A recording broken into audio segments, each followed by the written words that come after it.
And welcome back to the Nassman Hockey Podcast, episode 101, live from twitter.com, post trade deadline edition.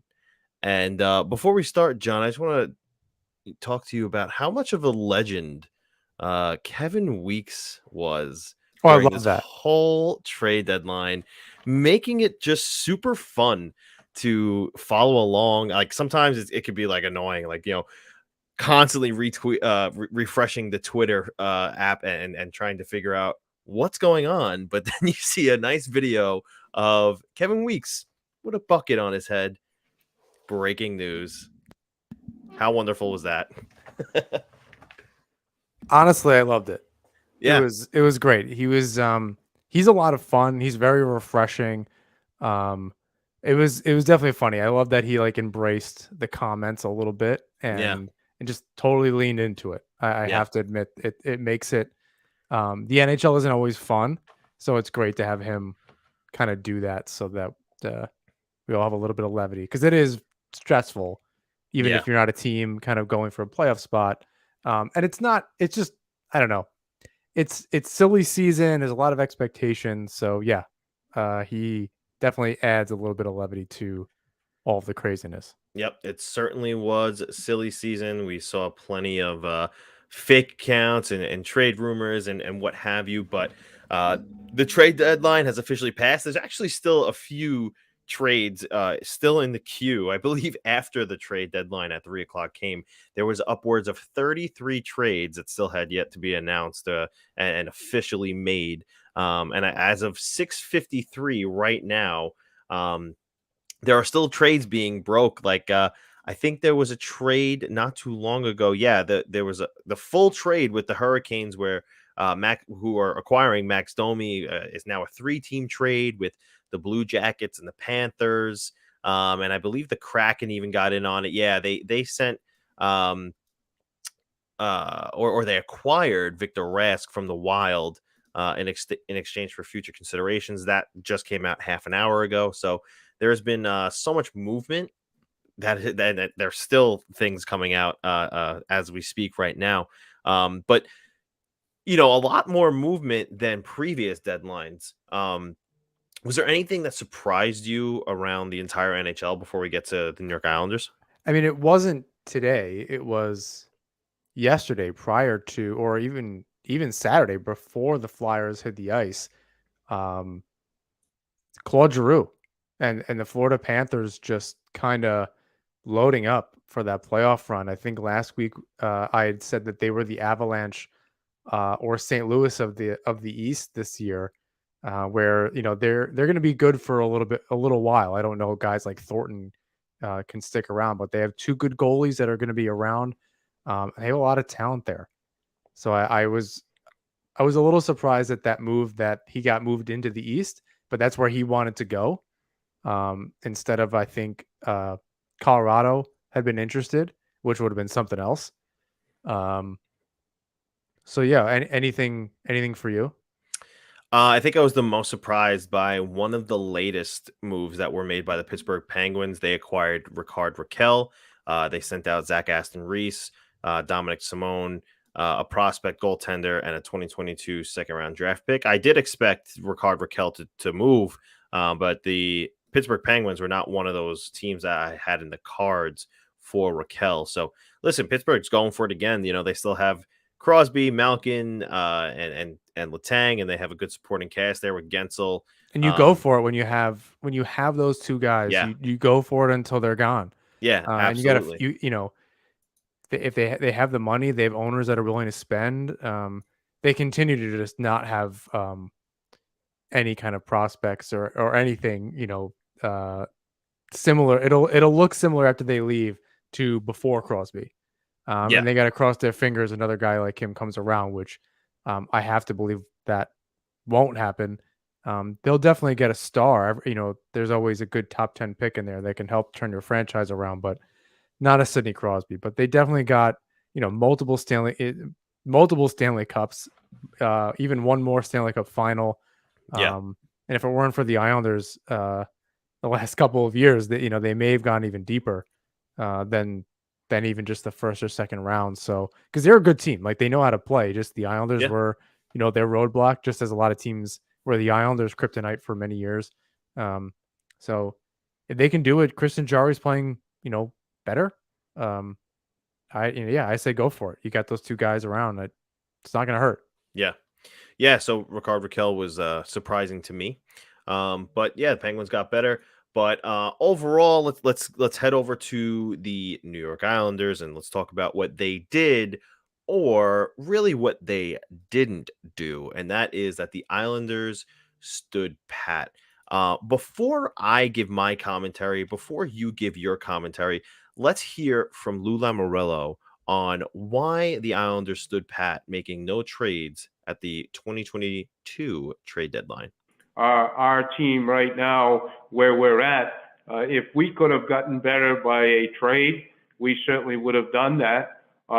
And any assets that potentially could have come back for our free agents, if we thought that would make our team better or to the height of the asset, we would have certainly done that. But that was not the case, and it appears that it was just a stand pat because we're satisfied. We are certainly not satisfied. I certainly like the way our team has played over the last several games. I think this is also going to be an indication of exactly where we're at now that we've gotten all the turbulence that we went through, and I'm not looking for any excuses whatsoever to see who we are as a team, and it'll really give us an indication of what we have to do. So a lot to digest there, right? Not that big of a clip, but plenty of things to digest there. First being that Lamoriello did address that there was nothing that came his way that he believed would have made his team better in its current state. And what that tells me is, and what he said too, obviously Lamoriello and the rest of the organization still believe in this current group. Now, what he did go on to say was that the rest of this season is really going to be an audition for the current roster, right?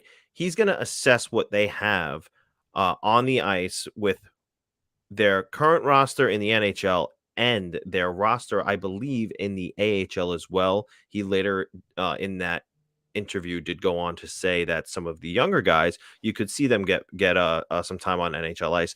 Likely you'll see Robin Salo again. Maybe you'll see a Simone Holmstrom, who is actually nearing top 10 in points in the AHL this season. He's having himself a quietly good year. And he's up there for rookies. Like for younger, I think guys under 21 or something like that. I actually just tweeted it from our account the other day.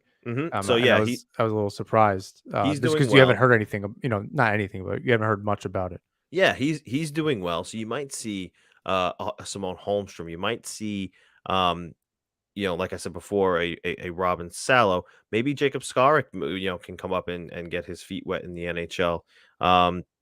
Samuel Bolduc. So we'll see, or the organization will assess what they have in those guys. They'll also assess what they have with their current roster right now for next season.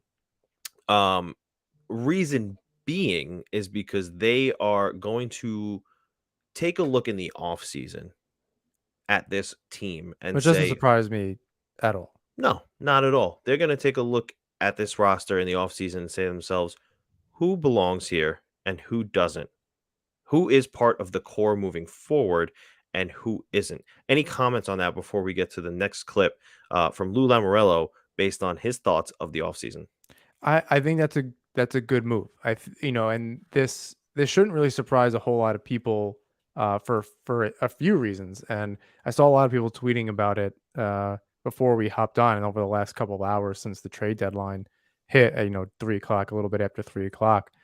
he had made comments weeks ago that he believed in this core.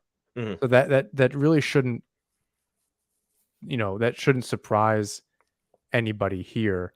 Um, and this season was kind of, I don't want to say a throwaway, but you didn't really know what you had. You didn't get a long enough look. And over the last few weeks, especially, throughout March, honestly, since the calendar turned from February to March, this team has looked very different. And it's those core guys, in so much as Nelson, you can throw Palmieri in there, and Lee, and not Barzell, who I want to talk about later in the show. We can. Sure. But it's been those quote older core guys that have been carrying the mail. And I think Lamoriello, and I'm sure he consulted with Trotz to some degree. They liked what they see. I don't think anything is going to change in 6 months with their play, where they come back and are just absolutely terrible. So if they can kind of build around that a little bit, um, and then we're going to go into more of his comments about some more specifics. But if you can build around that, I think they're in good shape, depending on what exactly happens. And yeah, we can roll the clip and talk about that on the other side. Yeah. Real quick, I just want to say too, if you do have comments on any of this stuff, we'll be happy to read them in the live version of the show, and we can talk about that as well. But yeah, so regarding the last clip that Lou Lamoriello had stated, listen, I'm not looking for any excuses, but there were extenuating circumstances to how this season started, and I had addressed this this past week with a couple of people, basically saying, I understand, good teams figure it out, quote unquote. And that's absolutely true in any other year. That's normal. But the extenuating circumstances the Islanders dealt with this season, they didn't have a full roster to play with until literally the I want to say mid to early February. And there's a reason why the saying is you can play your way out of the playoff picture by Thanksgiving. Granted, they didn't have they hadn't played that many games by the time Thanksgiving came. True. However, fast forward to the time where games resumed, it was now, okay, we rescheduled you to play every other night for the next 6 months. So one, they didn't have most of their roster during those plethora of games. Two, they played a couple of games where they didn't have 5 of 6 defensemen playing. There was like 2 or 3 games like that. And let's not kid ourselves. It did take some time for the full roster to get back. Even some key guys, Palmieri was in and out. Nelson was also out. So it was definitely a little bit of a struggle. And then on top of that, guys like Beauvillier continue to be really streaky. Guys like Bailey continue to be really streaky. And that's essentially what I think Lamoriello is going to be saying. If the clip that you're going to be pulling up is what I think it is, then that's exactly what he's kind of talking about. They need to address the players on the roster and kind of figure out who's the core, who is not, who can be moved. And Beauvillier's been a player long speculated to be not on the trade block to get him off the roster, but a trade chip for defensemen. So they have to evaluate all of that based on, who can they bring up if they put different, don't be surprised if the line blender comes out and you start seeing some stuff aside from just AHL guys, but Bellows next to Nelson and Lee, does that work? Start putting pieces together that they might want to look at for next season. If there's an odd player here or there, that might be the X on the roster come free agent time or come the draft, where Beauvillier is out for a few days before they go make another deal, or even within an hour of the Beauvillier deal, something else isn't already done. So, yes, I think this is a little bit of a tryout period. They're not just going to be able to fill it from within. Lamoriello made mention of that, to as much as he would reveal, which is not usually a whole lot. But this was the most revealing, I think, press conference of his in a long time. Yeah, you could say that. You can't really take him for his word 100%, so I understand taking it with a grain of salt. But it did seem like there was a bit of candor there. It was, we know what we need to do. I don't think he's ever really come out and said, like, we need to make trades. He essentially said we need to make trades. Yeah. Like, we are going to be making hockey trades. And and kind of whatever that means moving forward. So it's interesting. You've never really heard that from him. So um, I think for now, until we roll the clip and kind of go on the other side, that's what we can say here. Yeah, let's roll a clip now, hear from Lou Lamoriello on his thoughts about the offseason, and then we could talk about, how that might affect what the roster looks like and who may be in, who may be out. But first, let's hear from Lou Lamoriello once more. Well, we will make whatever room we have to make, and I think what you're hearing is that we have to see where our players are at, and that no player is solidified in anything. Certainly, we have core players in our minds that we don't speak to, but there might have to be transactions within, not just adding. I don't think we're going to get better by just adding player. We're going to have to get better by making hockey trades. And that's the only conversations we were having over the last several days. Can we make a hockey trade within our own team that will make us better, in other words, tomorrow, as well as today? And that wasn't able to get done. So the key words in that clip from Lamoriello were hockey trade. And between, everyone here, I mean, listen, I've been on the record saying on Twitter, the Islanders were in the mix looking for a guy like Jacob Chychrun. And that would have been something that was considered a quote unquote hockey trade. And those are the kinds of moves that Lamoriello is going to try and make this summer. A lot of comments on, well, why didn't he do it now? And, you got to think about it for Prices a minute. are high at the deadline.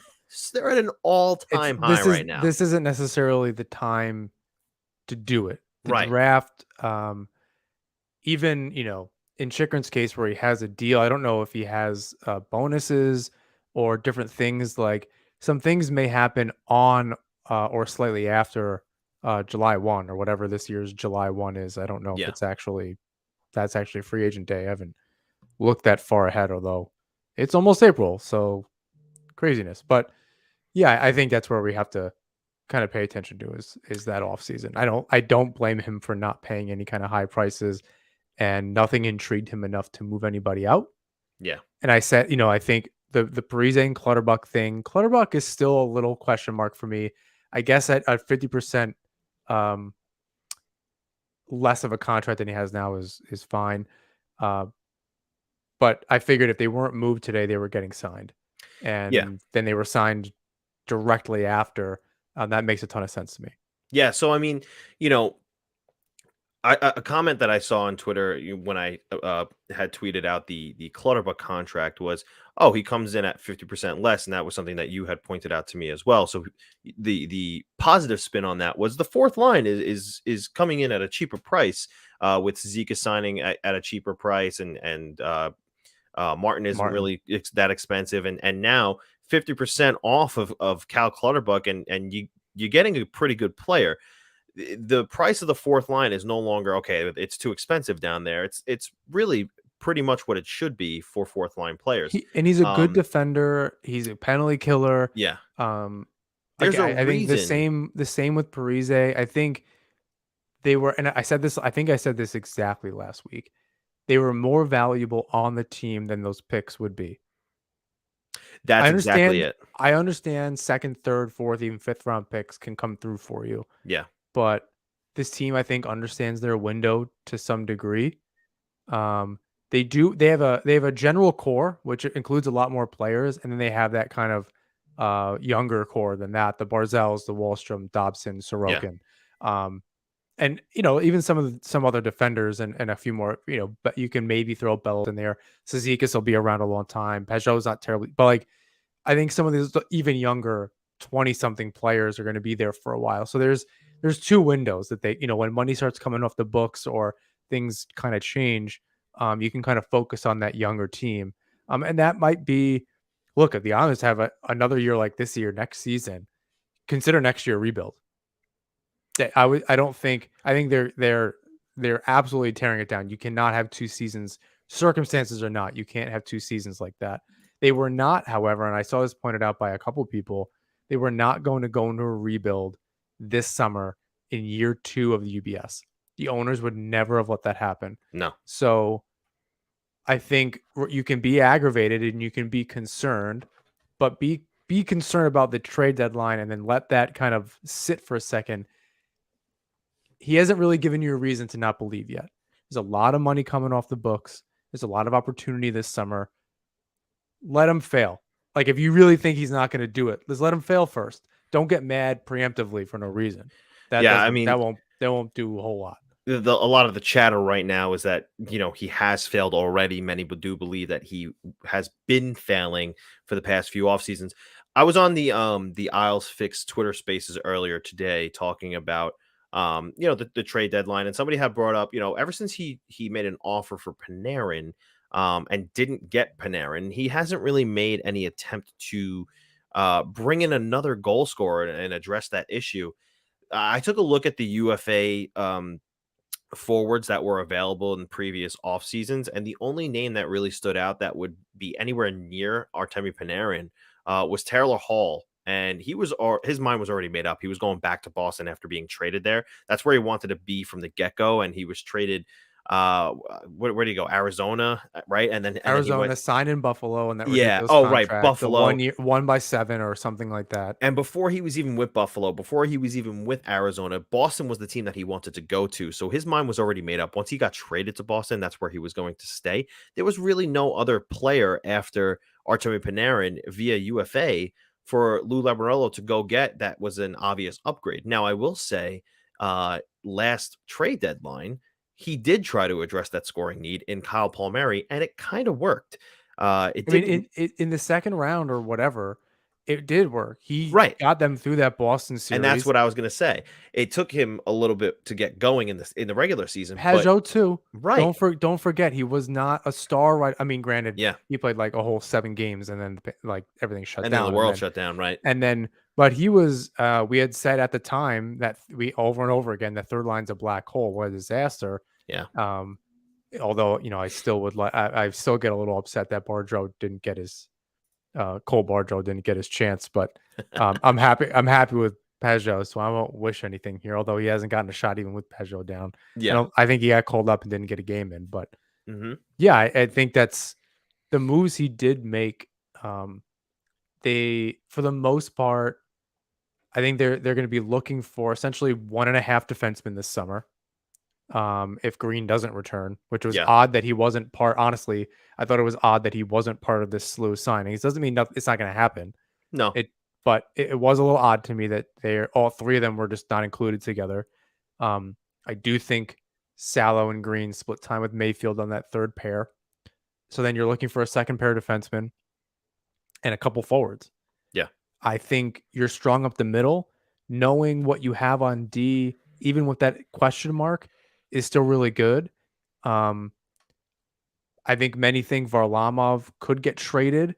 I think for assets, if you know what you have in Skarek and you're comfortable or whatever the case is, or you can find another backup for cheap, your goaltending is pretty well taken care of. Sorokin likes to play, so you can go maybe 65-35 or 70-30 or something like that, the best you can, down the stretch there, or just throughout the season. So it's interesting. I think they're strong up the middle. They have the D. They have the goaltending. You're really just looking for that. Not I want to say extra pieces, but what were you missing in the last 2 playoff runs? And it was scoring, and even Lamoriello addressed that today. Yeah. That's really what's been hurting. And this is a team that likes to play 2-1 games. So that's an interesting, or 3-2 games. So it's interesting to see that philosophy maybe changing a little bit. And that's good to hear. And it's good to hear. It's refreshing. So I think they're looking for just, they need to tweak the offense a little bit. They need to add maybe just 1 piece on D. Super not here for Mayfield trade talk. You're adding too much to the laundry list. I don't care how much cap space you have. If you're going to go for it next year, do not spend to the cap and then have to do gymnastics around the trade deadline. If you can save yourself the money and the aggravation in the offseason, this time next year, great band. This time next year, you're going to be wanting to make you're going to want them to make a trade at the trade deadline to add something, whether that's depth or an additional really good scorer or whatever. Don't go crazy. You're going to add a Mayfield. You're not going to replace Mayfield cheaper than 1 point, whatever he's at. Oh boy, breaking news. The Ryan Kessler contract is being traded from the Anaheim Ducks to the Vegas Golden Knights, who have a plethora of injuries in the Evgeny Dadonov trade. So that's very interesting to see. The Ducks are also getting a 2023 or 2024 second-round draft pick with John Moore and Ryan Kessler's contract. I assume those draft picks are conditional. But very interesting to see Ryan Kessler's name coming up in the year 2022, as he has not been a part of the NHL for quite a few seasons now. Sorry, I didn't mean to cut you off, but it was no, that's fine. It's always interesting. We were waiting for a trade like that today. Yeah. I think, with some kind of just purely cap implications. Yeah, which I don't totally understand. Did you have more to say? Sorry. No, I mean, I think, and we just saw, our friends at Isles Fix, tweet something out about how they only have 3. I think they retweeted you, James, about how they only have 3 defensemen signed for next season. Right. I really don't think it's that. I like I said, I think Salo's going to be there. I was going to say, yeah. But I think to finish my original thought, just as we're getting distracted by Twitter, I think next year at this time, we're going to want them to make a move. You want them to have the room to do it in cap space and not have to do anything ridiculous. So the less you're making them do, the better. Add a piece or two. Find that, I don't even want to say a Panarin equivalent because I think that's shooting way too high. But who's going to, and we've talked about this forever. We've asked this question. What does a star winger look like next to Barzal? What is that? What does that look like? So I don't know if that's Panarin. I don't know what that looks like. And now that maybe Wahlstrom's going to be on that top line, what does it look like next to both of them? Right? Yeah, Barzal's not a shooter. Wahlstrom is. What does it look like? It was Lee for a long time and it worked, but they do need to help them take that next step. What does it look like? I honestly, I don't know. I don't know what it looks like. I can't. So I do want to say that, number one, this is going to be a different offseason than the previous.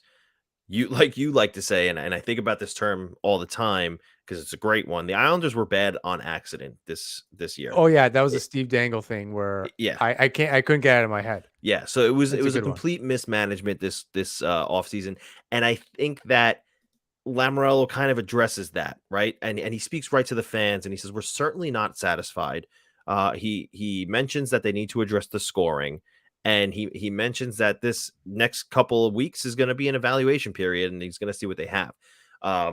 And if it comes via free agency and a Philip Forsberg or a Johnny Gaudreau, that's great. Is it likely to happen? As far as I've been led to believe, it's likely that those two guys are going to return to the teams that they're currently with. Despite not having the trade deadline, it is still believed that they'll get that figured out. If they don't and the Islanders swoop in, that's great. The other thing is that, it might be a summer where they're heavily reliant on trades. And I did want to get to a comment here by one of our longtime listeners, Andre, who says it's not the case because unless you're going to break up the real core, there are no attractive assets to trade. The prospect pool is not good.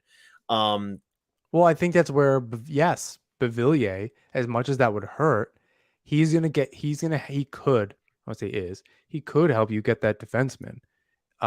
The issue is that opens up a spot on now your second line, which is really clicked with Lee and Nelson. Right. That's a lot easier to fill somehow.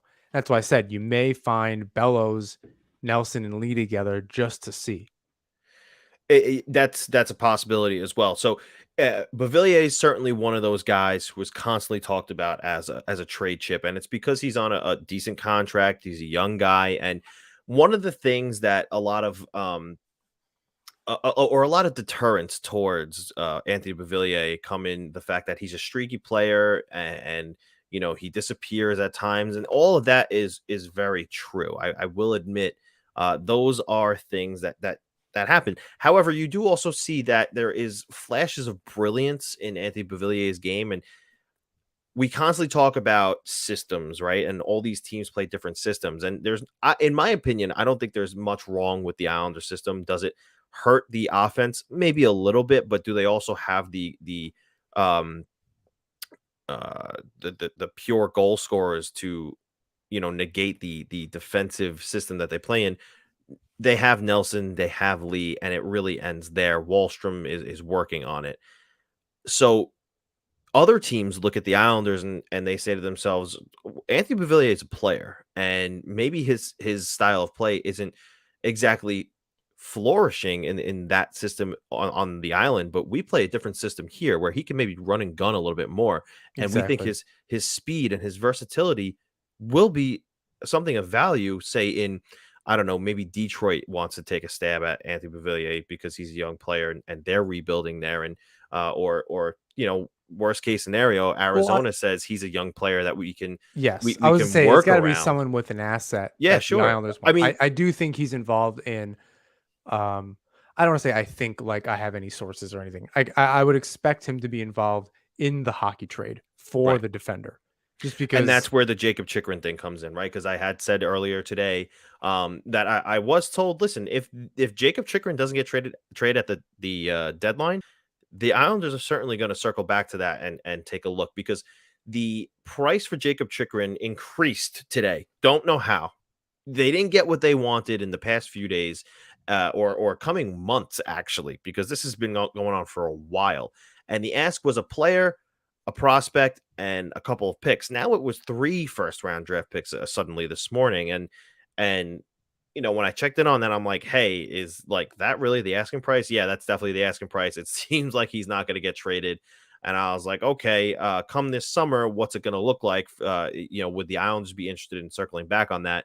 And the answer to that was yes, they would be. And it gives Lou Lamoriellos more time to negotiate. Is the asking price still going to be that high? I don't really know, but if they didn't get that now, I don't think they're going to get that later. And again, in the summer, these prices come down. So it is entirely possible that an Anthony Beauvillier centric trade could happen in exchange for a defenseman. Um, Other teams see these players much differently than some of us do, even myself watching the game and analyzing it, or somebody watching from their couch and just a fan who loves the game and sees the on ice product. There's different reasons for why different teams value these players. And I think So it's entirely possible that although we don't see or you don't see a player that has great value, other teams do. it's important to also realize that you might have to give up a good player. You can love Anthony Beauvillier. I wish that he was um, enough of an asset to keep. The issue is that he is very streaky, like you've mentioned, like many people have mentioned, much a lot of times before. But let's just call him a good player. That's totally fine. Sometimes you have to give up an asset to get something back. You cannot, sit there and complain that the Islanders need to not have a Chara, but then keep a guy like that. I Right. understand keeping a young core around, but you do have a bunch of older guys that will be around one way or another. You can't get in 2 seasons, you can't get rid of. Although Lou's done some crazier things, who knows? But you know, I don't think there's going to be a reason to get rid of Lee, Nelson, and Palmieri. That's and Pajot. You Right. have 4 guys there. They're going to be maybe hopefully near your bottom 6 at about a certain point, and you're refilling kind of that top 6. And yeah, it would have been great for Beauvillier to be part of that, but it doesn't seem likely. And teams seem to get out of it. They seem to find ways to kind of dump uh, cap burdens and figure things out and retool on the go. A lot of teams seem to do that. There's no reason to believe at this point Lamoriello couldn't do that. He's made Right. smaller moves before. He saw how much it moved the needle. He tried to do it again this last offseason. I think today was a really good admittance that it didn't work this time, and some other type of moves are going to need to happen for them to kind of get back to form. Yeah. Um, And that's fine. I think it was honest. Look, we believe in this in as much of the core as we can. We'll even continue to evaluate that. It's not in a vacuum, which is annoying to see on Twitter. People are really they didn't do anything the trade deadline. I can't believe they didn't get any assets for any of their UFAs. They're so far out of the play. You need to kind of get a clue here, people, because it's not that bad. Like they had a bad year. Even I don't believe in so much of the pop and circumstance about all their situation and the schedule. I'm not 100% on board with that. But if that's what we're going to go with, fine. Run it back the best you can. This is not the Maple Leafs we're talking about, right? Where they've tried to run it back enough times and have retooled with some stupid bullshit for years and years and it doesn't work. The Islanders have retooled very slightly and made tweaks and it worked. It just didn't this year. I'm open to at least believing the circumstances. There's 25 games left. In a second, we don't have to even talk about this season ever again, and we can all move on.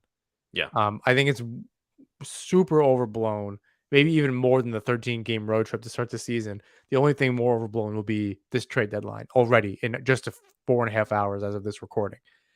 I don't understand the throwing your arms up at this, and then especially kind of trying to dunk on the team for re-signing Clutterbuck. I don't. Is it my favorite thing in the world? No, but they didn't like reacquire Derek Brassard. You know, like it, you know what I mean? Like they didn't go with somebody that like they knew didn't work, Right. or like they went with guys and that they need to add to it. I don't think that's crazy. And then again, you still have a Johnson around. You can put Clutterbuck in and out of the lineup for him. You can figure things out. You don't need, Parise is a good bottom six player. You have to believe that that's where he'll be next season. You don't need Clutterbuck in the lineup all the time. And at that cap hit, if they really needed to move some money around at next year's deadline, you trade him then. Yeah. I don't think that's going to be the case, but at least you sign him at a rate where, all right, he's got another year after that. Some team might find him valuable. Or you can just trade him to an Arizona or a Buffalo or whomever. Not that these are people. I don't want to just not like a commodity, but the business side of things, the on paper, as far removed as we are from all of this. Yeah, you trade them in the future then. Doesn't have to be now. If they're doing well next season and they find they don't need him because they can move some things around, they foresee a roster that doesn't include him, they'll trade him. It could even be after next season. You got to remember, I think Martin also has 2 years left after this one. Am I mistaken on that? I believe it is 2 for Martin. 2 more years after the season. Yep. So, all right, 2. Writing is on the wall for that fourth line. My prediction. Yes. You got Clutterbuck at 2 more years. You have Martin at 2 more years. Casey is here long after that. Yeah, he'll have 5 after this season, which I like. Writing's on the wall. Both of those guys. Yeah. So we do see a number of comments in the chat, and we will address that in a second. But we do want to move on to what the Islanders did do this trade deadline, which was re-sign Kyle Clutterbuck and Zach Parise, or extend them rather. Clutterbuck gets a 2-year, $1.75 million contract, like we said earlier, 50% less than his current contract. And one of the things that Lamoriello was very transparent about was the fact that a lot of teams were interested in Kyle Clutterbuck, and rightfully so. He definitely had some value that he could have traded him for. However, he thought that the value of what he could have brought in what he probably believes is the Islanders window over the next 2 seasons, and that's what he re-signed him to. So, like you said earlier, John, he does everything. He kills penalties. He's very good in his own end. He has an underrated shot that he could score goals. He's not. His numbers suggest the offense just isn't there, and that's fine. He doesn't need to be. That's not. I said this about Parise. If you're sitting there yelling about these 2 signings that they don't bring the offense, breaking news. That's not their fucking job.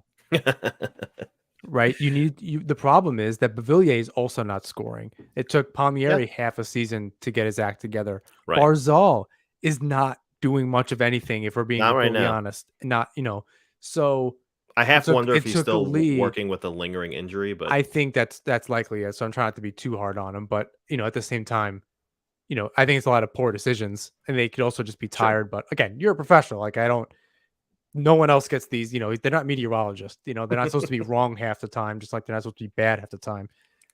You need to be good.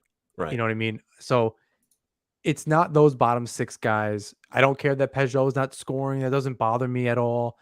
Um, Although that Palmieri Peugeot combination is pretty good, and this wound up being near the end of the season what we kind of projected and what you were hoping for was that Palmieri Wallstrom switch, just with an unknown wingers either on either side.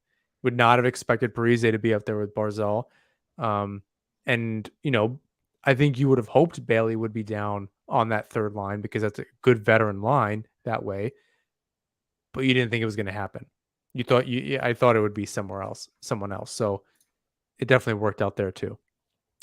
Absolutely. Parise signs for 1 year, $1.5 million, $750,000 base. It's the same exact contract that he had when he signed the last summer with the Islanders, and Is something that that he that had. official now? That is official. And he had said that last summer they actually discussed a 2-year deal, so you could kind of see that the Islanders had this in their mind for a while now, and Parise had mentioned that he got the sense, as well as Clutterbuck, that about last week they kind of knew that they were gearing towards signing an extension with the team. Andre asks, what is Parise's role next season? Is he a third liner? Is he a fourth liner? Hard to know right now because, again, there's going to be transactions in the summer. If I'm a betting man, I'm going to say that he is on that third line with Peugeot. He's been there for most of this season. It's worked out well.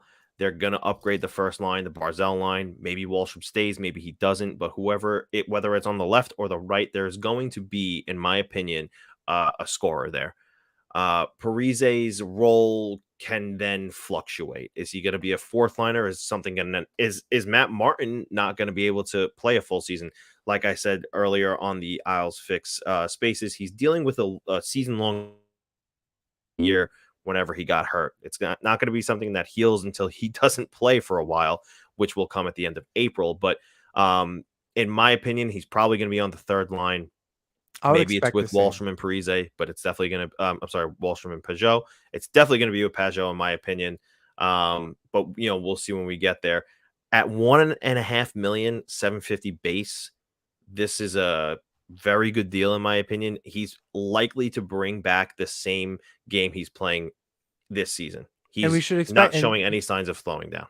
No, I completely agree. I think Parise, Peugeot, Palmieri works. I think that's a really good line, and they can have, if they play together all season, including training camp and all this other stuff. I think it's a very good line. I think you have a big X next to Barzal. Or let's stop there for a second. What do you think?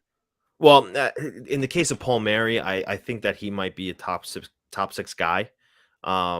It's very possible because he's doing well with the Nelson line right now. You could see that Lee Nelson Palmieri line recreated next season. Okay, so Lee Nelson Palmieri is great. Mm-hmm. So then you have X and Barzal. I usually do the numbers on Twitter, so I'm trying not to say that out loud in case people aren't. I think anyone listening to this podcast is a crazy Islander fan, so you know everyone's number. But you have X, Barzal, Wallstrom likely as that first line, or just as that's the number one line. It's just whatever line Barzal's on. Yeah.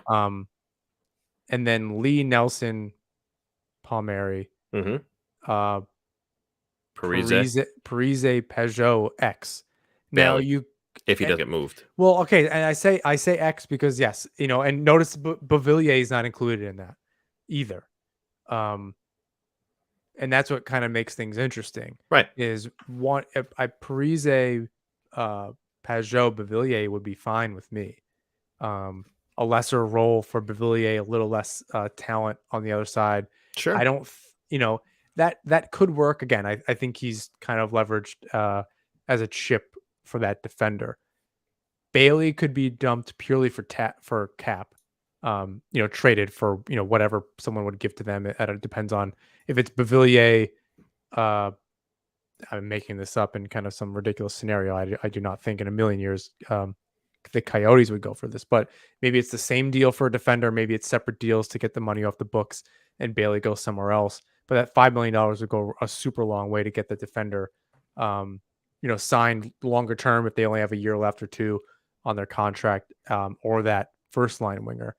But it would be interesting to see what that looks like. Both of those players could not be around next season.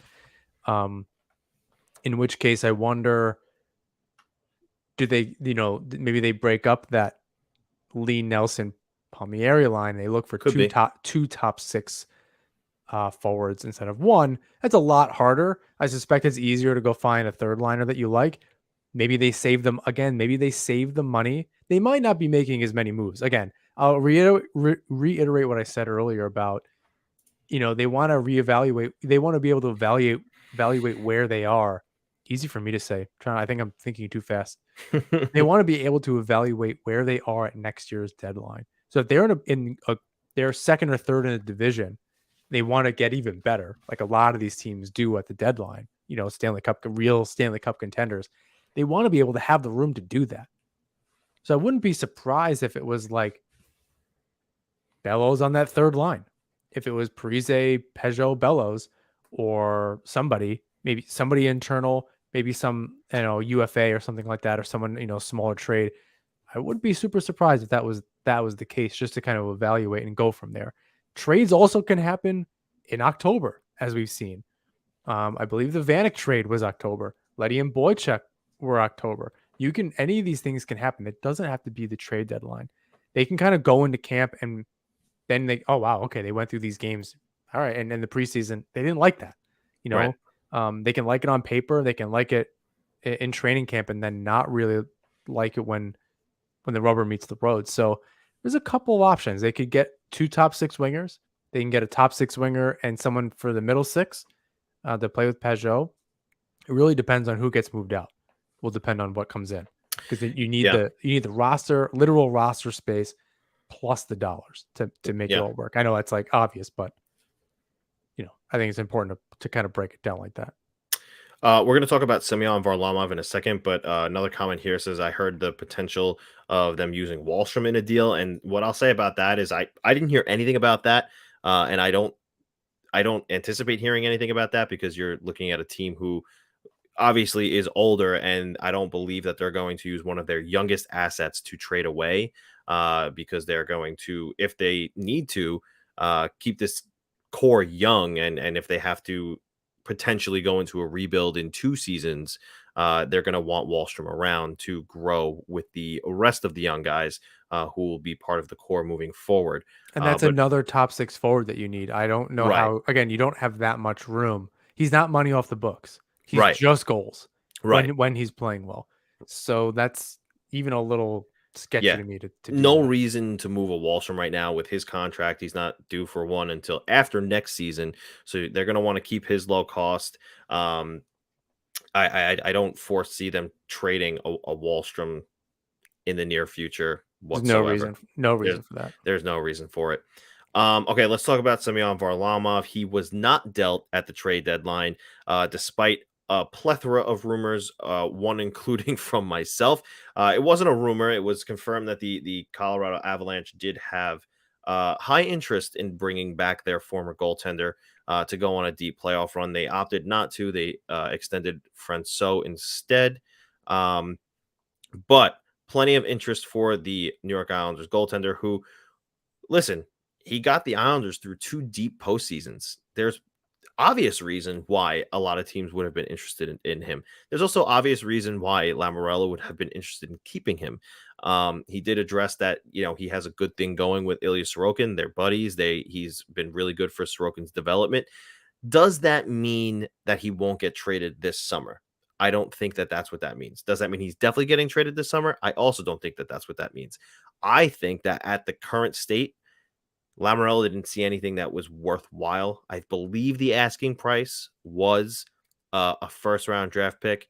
Many of the teams around the league might not have been willing to part with that because of the it's a cap problem. It's a cap problem. The how much money he's owed and it's another length year of the contract. It's another year. However, in the offseason, could be a different story. a team like Edmonton could come knocking again. And although I do know he won't waive his no trade to go to Edmonton, a team who does want to address their goaltending could come knocking again. And in the summer is when you have more time to figure out, okay, I know that there's not the possibility. I know I can go out and acquire X goaltender who I'm comfortable with being Samyang Varalamov's backup for a 60-40 split. Sorokin. I'm sorry, Sorokin's backup for a 60-40, 70-30 split. I will have no problem shipping out Varlamov at this point now to another team to clear up that $5 million in cap space that I need to sign. I still don't know if you like. I'm surprised. I won't be surprised if it happens. I'm just not for it. Like I'm won't, okay with it. I won't defend it, either way. But I think I'm more leaning towards Varlamov staying despite his cap hit. If you're gonna go for it next season, go for it with the way that you want to go for it. You're comfortable with 2 goalies. If one goes down, you're comfortable with the other. Even if Skarrick's ready, what's 2 good seasons in the A? Right. That's not really a big deal. And if the trade deadline comes around and you start flipping assets in here and there, and Sorokin can go the rest of the way, you've liked what you've seen in Skarrick, and you can go for it. But I would look to the Rangers as they're going to lose Georgiev this offseason. They kept him because they know they need 2 goalies. If they can find a way to sneak into the top spot, I don't really know what the top of the division looks like in the Metro, but if the Rangers can kind of sneak into that spot, they're going to need both their goalies to continue playing well. He pitched a shutout the other night. Yeah, against the Lightning. So, and look at the Islanders the last couple of the postseasons where they've needed both goalies, if only for one round. They needed the backup goalie to win them a round. Yeah. Or a really important game. Grice did it. I believe it was game 6 or game 5 against Philly. And Sorokin kind of came in and finished the job. Was that Pittsburgh when Varlamov was down? And then and then Varlamov finished the rest of the way. Yep. I still think you need 2 goalies. You can think Varlamov's expensive. Look, you can go through another year and re-sign cheap. Yeah. If they're having success and he wants to stay there and he likes his buddy in Sorokin, I don't know why he wouldn't want to do that. As long as he's going to get used and maybe it's not so much 1A, 1B anymore. And maybe that starts next year, but it's real good insurance, even at $5 million. Yeah. And again, the more players you keep saying, oh, ship him out and ship this person out, you got to remember, that's a lot that you have to find. And if you're going to be moving out Villiers for $4 million, he has a $4 million cap hit. I think people forget it's not 3 or 2 anymore. He's a little bit older. You're saving quite a bit of money. Now you're spending it on a defenseman. You're likely that defenseman coming back. It's probably plus $2 or $3 million on your cap. Yeah. I expect him to be a $5 or $6 million defenseman. You start shipping out a Mayfield, you're not going to find somebody at that quality for not $3 million that you're not going to immediately hate and want to shoot into the sun. Keep the guy. There's no reason. So the more players are like, oh, move this guy. Look, Villiers goes, you might have to keep a Bailey for that third line, right? As that veteran insurance on that in your bottom 6. Maybe absolutely Bellows gets more time, but you can't just start shipping guys out and then going, oh, what the hell? This line stinks. Well, you would have said the same thing with Bailey. At least he was a veteran and, whatever. I don't love him either. And if they trade him, so what? I think they figure it out. But, the more they have to replace, the more room for error there is. Right. And that's exactly to some degree. I don't think don't do nothing. That's not what I'm saying, but be careful. You got to get a top line winger. You got to get the defenseman. Depends on who else is available. Trade deadline stuff is so much and trades in general in the NHL, and even UFA. It's not about just the Islanders. There's multiple other parties involved at times. Yeah. There's no trade clauses and no moves and all this stuff. Other teams want certain assets. It's not this is not playing NHL on Xbox. It's so much more complicated than that. So I think it's just a good reminder. One of the things that Lamoriellos said regarding Samyang Varalamov was everyone's always looking for goaltenders, and you don't give up a goaltender or another possible position to make a a bigger hole in another one. So that's what I say about Mayfield. The right. same thing. You're gonna trade him, and then what? Right. That doesn't make any. So you open up cap space, and then you're gonna spend it. Okay, so what? It's not worth it. You have a guy that you know is good. Right. So Don't currently, do two things.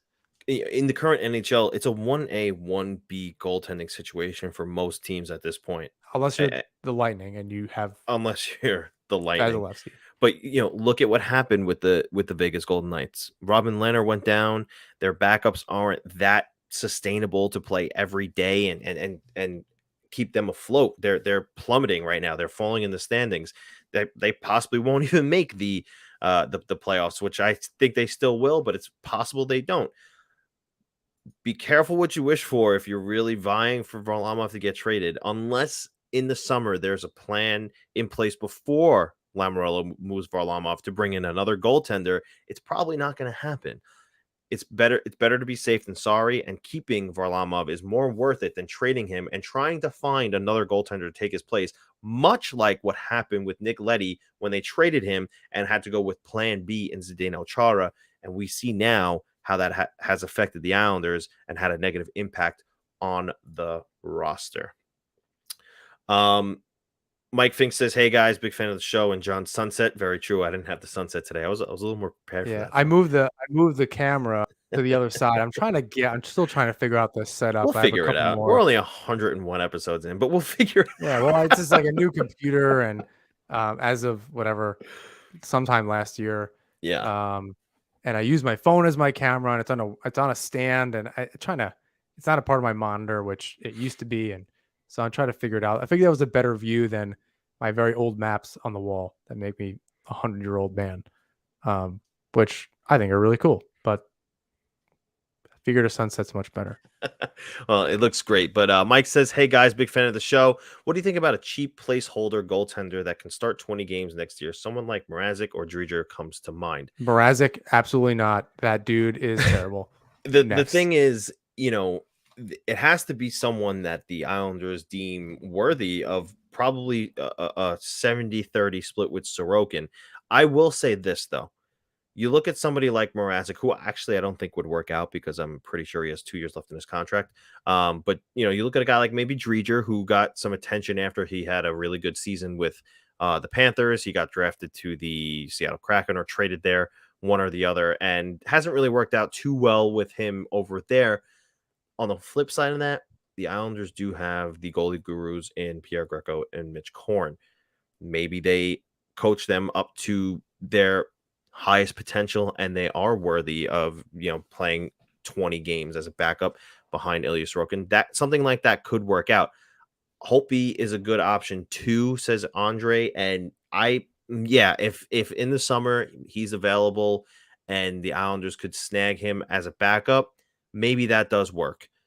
All I'll say is I'm not currently, I haven't really looked into the goalie market, but if Lamoriello says to himself he believes that one of these goaltenders is good enough to be the backup goaltender to Sorokin, and he believes that Mitch Korn and Pierre Greco can help put the work in to improve their games, I could see something like that happening so that they could move a Varlamov.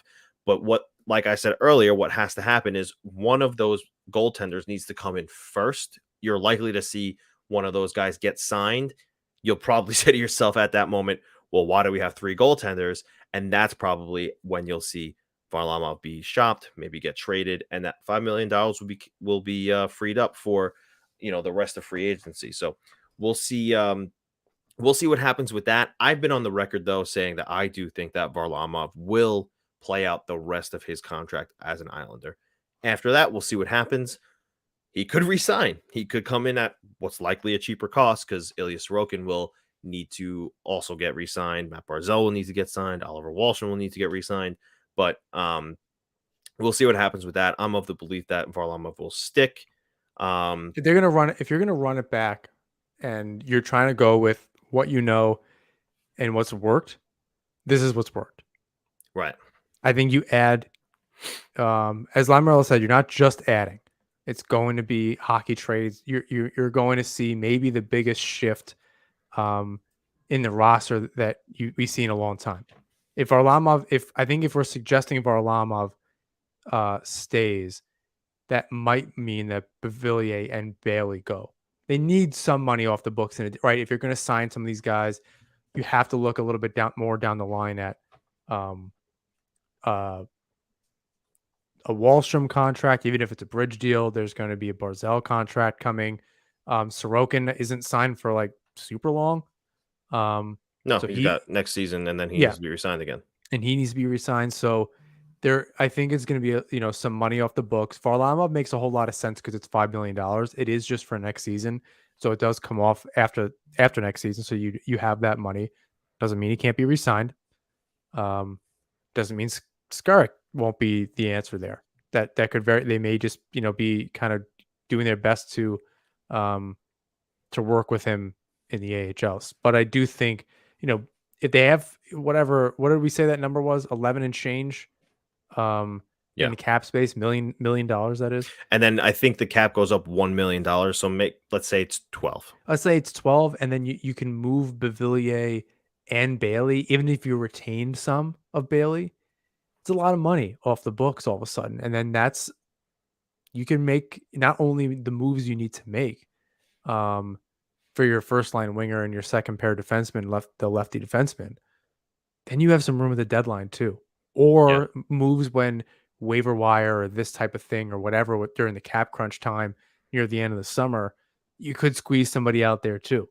And all of a sudden you have an extra player, and maybe Parise doesn't play every single night. Like you squeeze somebody out of the lineup, or someone's not playing well, you have someone else to put in, and they run with it. I don't think anyone would care. So at least you gives yourself some options there. And that's good. So I think that'd be my prediction. Bailey's used in a trade chip as a trade chip for the defender. Maybe Bailey's just finds a way to another team, and they get to lose that $5 million. Yeah. So like you said, the 2022-23 projected cap space will be somewhere between 11 million and change and 12 million and change. They will have to re-sign Kiefer Bellows. They will have to re-sign Noah Dobson. I did see today that I believe because Sebastian Aho didn't play 80 games between the two seasons that he's played in the previous two seasons, I think he's set to become an unrestricted free agent. I'm not exactly sure on that. Maybe we'll tweet it out again later. But if I'm not mistaken, Ethan Sears of the New York Post did tweet that out. He's really good. I like Ethan. Yeah, we should try to have him on. He's underrated, I think. Yeah, I agree with that. So I like him a lot. People don't talk. I don't think he doesn't catch a lot of shit, which is good. But he's more under the radar than I am. a little. And I think that's totally fine. I don't I do read his stuff pretty regularly. Yeah, it's pretty good. Yeah, no, he's good. But the Islanders are going to have to re-sign Kiefer Bellows. They're going to have to re-sign Noah Dobson. And I want to start off with Noah Dobson because my immediate thoughts on him are, some have asked, what is his contract going to look like? And I'll say this. At some point, do I think he'll be the Islanders' number one defenseman? Yes. Do I think that he's going to get paid after coming off of his entry-level contract like a number one defenseman? No. I think that Lamoriello will work out a bridge with him first because he's not going to get paid more than Pelech and Pulock will starting next season. Is that accurate? Is Pulock's new contract next season? Yes, next season. Next season is Pulock's new contract. So Noah Dobson's not going to get paid more than Pelech or Pulock yet. I believe it'll be a bridge deal, maybe in the $3-4 million range, before he gets his long-term payday from the Islanders. John, what are your thoughts on that? On a Dobson deal? Yeah. I mean, $3 million, I think, is fine and probably an underpayment, honestly, for what he's brought to the table this year. Yeah. Hopefully, Lamoriello can keep them happy, but make it fair, and because that you don't want to limit, like all of a sudden you have $12 million and maybe you move a Beauvillier, moves up to 16. You're back at $14 million. That's that gets, as long as you can move one of those other contracts, I don't mind $3 or $4 million for Dobson. Yeah, I think that's fine. And 4 might be feels a little high, so maybe 3.5 by 3. maybe. As like as a bridge. This is his first full season of NHL play. Yes. He'll have played a season and a half, maybe total games, maybe a little bit more than that. So he still has to prove that he can do this more than 1 year in a row. Yeah. And he'll have his payday. He's still very young. Yeah. So he'll get his payday. So a little bit of a bridge doesn't bother me. So if you can move either Beauvillier or Bailey, let's just one of the two, and you have that 12 mil existing, and you're going to bring back an Andy Green, so that's really 11. So you can spend maybe 6 or 7 mil each, if you wanted to split it right down the middle between that winger and defender, if you really wanted to do that. Maybe the forward costs a little bit more than the defender, so it's not such an even split. So maybe 7 and 5 instead of 6 and 6, or whatever the case is. But a lot of being able to handle a Dobson deal will have to do with what are they moving out. If they can move out either Beauvillier or Bailey, it makes everything a little more digestible. You can kind of figure some things out there. But as long as they have about $6 million each for those two other positions, I'm not really concerned about that contract. Yeah, me neither. I think it'll be something like a 3 by 3, 3 by 3.5, I think is pretty accurate. That'll bring him to his age 25 season. He'll still be a restricted free agent. So, and then, he'll likely cash in if that performance he's putting on currently continues to go onward and upward. Kiefer Bellows, interesting contract to think about and figure out what he might get. Hasn't been an NHL regular. Can't imagine he'll get more than $1 million. Maybe he'll get a 1-year extension as like a, hey, prove that you can stick around kind of thing. I think it's announced really late, like it was like a lot of the deals were last season. Yeah. Really late announcement after they've kind of figured some other stuff out. Yeah. He's 23 years honestly. old. Hasn't been able to stick in the lineup. I've liked what I've seen from him. I like when he is in the lineup. But for some reason or another, he's not able to stay in the lineup consistently. Parise's re-signed now. Clutterbuck's re-signed now for next season. They're definitely going to try and add top 6 guys. So where is there really room for him? Not sure yet, but it's likely that he'll probably, he'll get a 1-year cheap deal. Maybe it won't even be $1 million yet. Maybe he'll be a 13th forward. We'll see with that, but I don't believe it'll be anything substantial. So you're essentially looking at, let's say, you have the 12 and change. Bello signs for 3.5. I'm sorry, Dobson signs for 3.5. Bello signs for what, 1 at most. So you're looking at what, $8 million about to play with in the summer. That's where you have to move Beauvillier or Bailey or both. You could sign your top 6 guy with that money. You can, but you have to get that second pair of defensemen too, and that right. again, and that could come via trade. Those could be the 2 things, right? You sign a guy via free agency, you make the trade for a defender, and suddenly now you're looking at, wow, this roster is actually pretty well put together. And you might walk into the season with $3 or $4 million in cap space to use at the deadline, like I said earlier. And that's kind of where I think they want to point themselves. If they're in contention, they can add even more. They can see what's available and kind of go from there. I think next year is when you want to see them go for it and start moving pieces. And kind of do it that way. Yeah, I agree. Now, are they going to need 2 defensemen?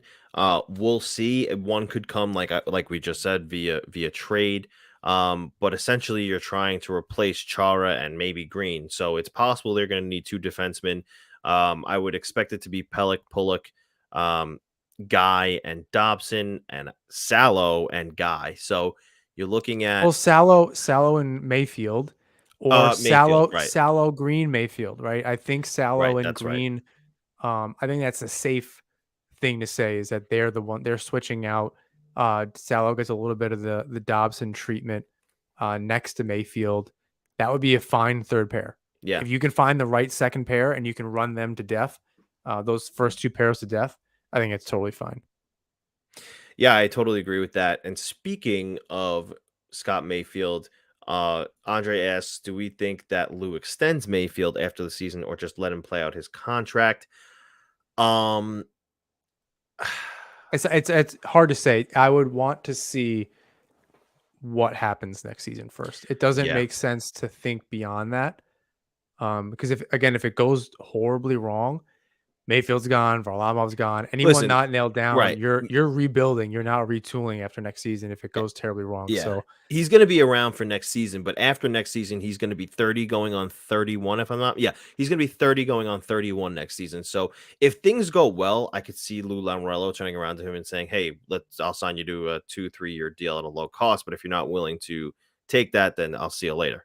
But if it doesn't go well, like John said, yeah, he's out of there, blow it up. All right. I think that about covers everything for the trade deadline. Any final thoughts, John, before we move on? at the risk of reiterating myself multiple more times during this one podcast and over the last few weeks, I yield my time. Mike quickly says, I see them making a strong offer for Johnny Gaudreau by opening up cap space. It could happen. If there is a top dog out there this summer, Lou Lamoriello surely will try and get that player. If he didn't already try to have those conversations, Yeah. I wouldn't put it past anybody that. One thing I will say, and I can't say too much about, is that the calls have already started for the summer. Whether it's via trade or not, Lamoriello will be trying to acquire a top 6 forward. Gaudreau would be something else. Something else Next to Barzell and Wallstrom. I don't know what his underlying numbers look like as far as, possession or his defense or whatever, but yeah, something else is an understatement. 25 goals pretty much in the bank, a few years removed from 99-point season. I don't think he puts up those kind of numbers, but he 80 points in 62 games this year. Even if he's just simply a point a game guy next to Barzell, and Barzell can get back to point a game, and Wallstrom's putting up 25 or 30, that offense is money in the bank. Yeah. At least the first line. You hope, the 21, 29, 27, 44 can kind of get their shit together too. Yeah. And kind of go from there. Real quick, just want to talk about the recent games. The Islanders played last week, the Rangers, the Stars, and the Flyers.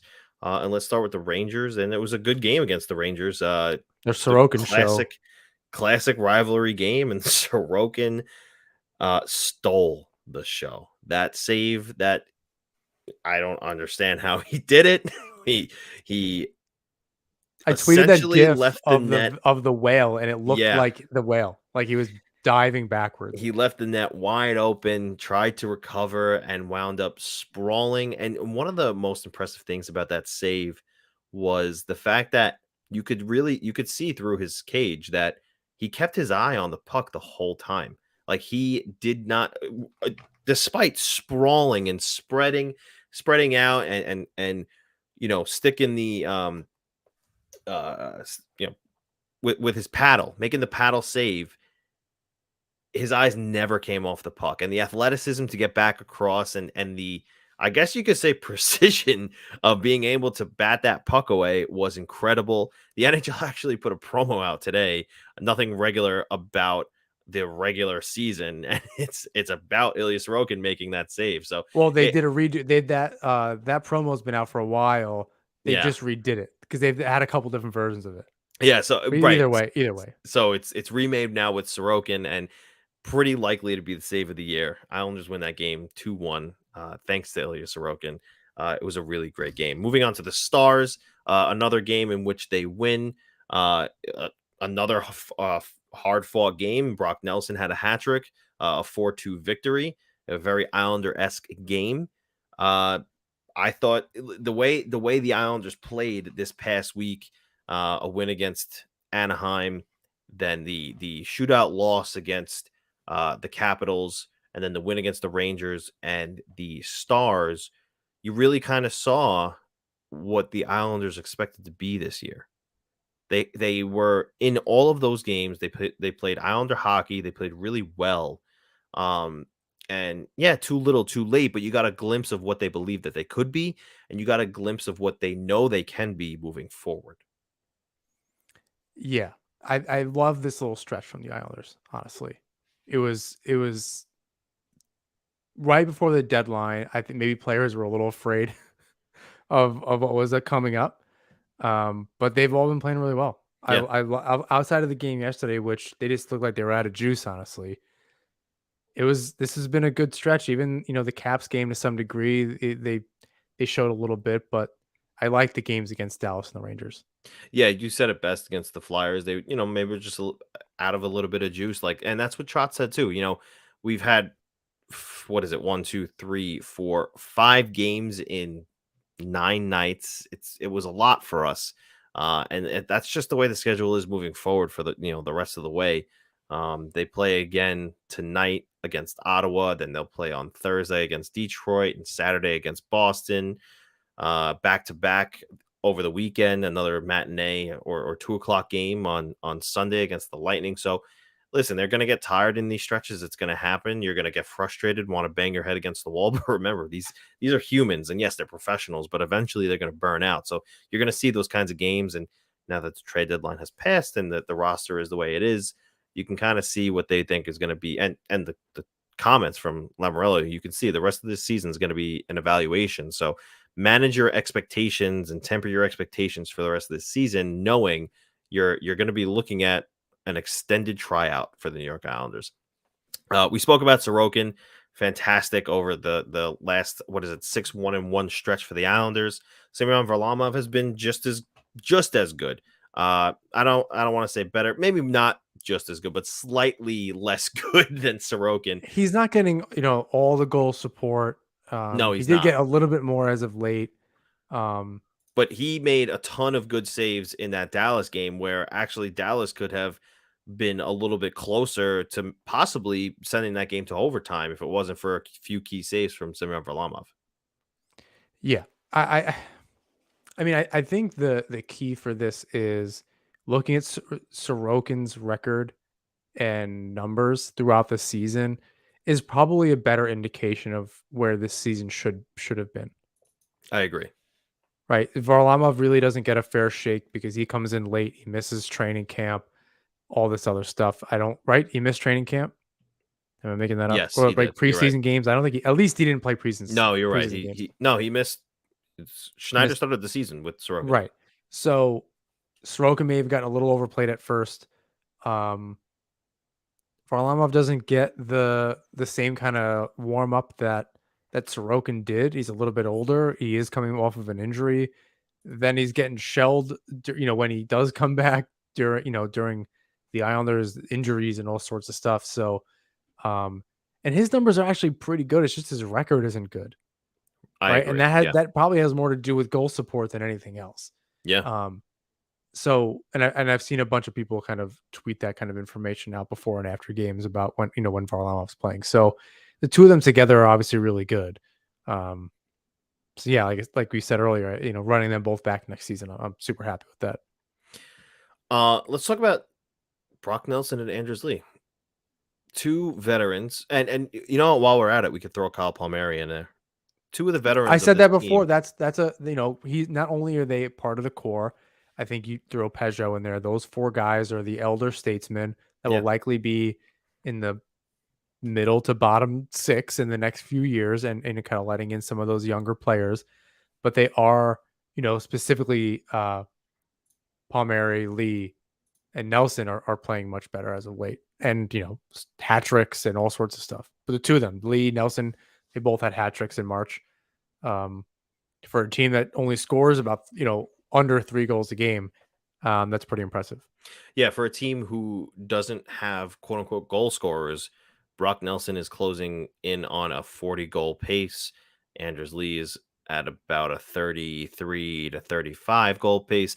There is a bit of a significant drop off after that, but again, you expect guys like Wahlstrom to grow into something similar to that, and Find some again. consistency, which you have to talk about that. I think Yeah. it'd be wrong to not mention Barzal and Wallstrom really not having a good March. Yeah, and if Kyle Palmieri didn't get off to the historically slow start that he did, you could count on him probably being in the 20 to 25 goal range. So the goal scoring actually might not be as bad as you think.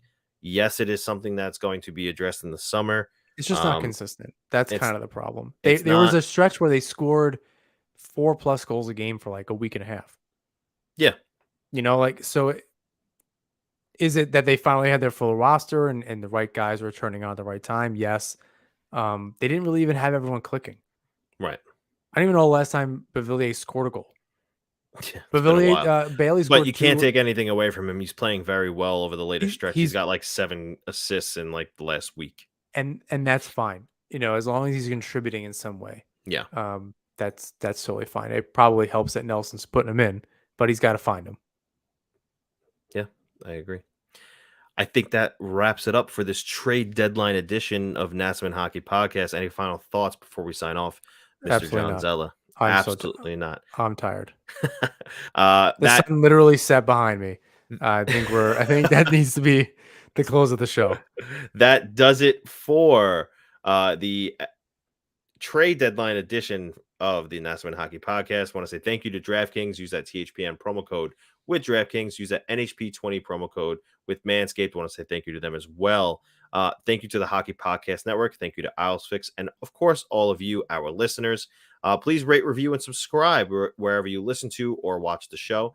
You can follow us on Twitter, Instagram, and YouTube at Nassman Hockey. And you can find my work at the Fourth Period and John's work at the Hockey Writers. Make sure to check out IslesFix, an excellent curated Islanders newsletter.